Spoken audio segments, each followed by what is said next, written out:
আসসালামু আলাইকুম রহমতুল্লাহ।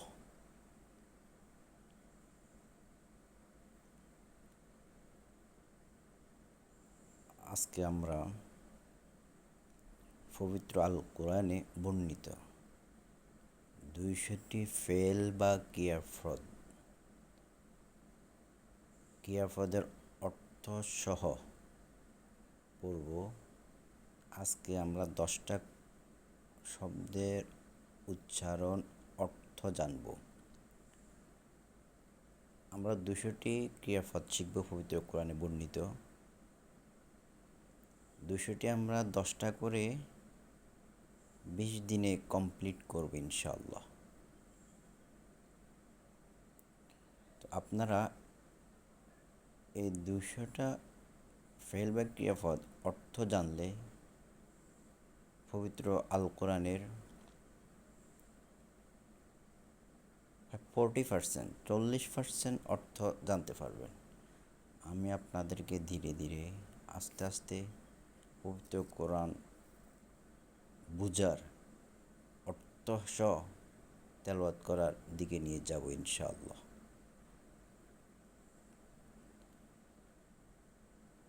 তো শুরু করা যাক।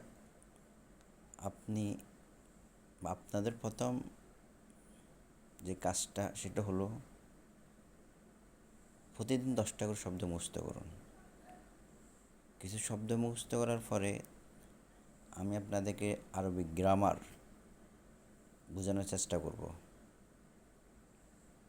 তখন আপনি দেখবেন আপনি আরবি পড়তে আপনার কাছে কি মজা লাগবে, খুব আত্মা অনেক তৃপ্তি পাবেন।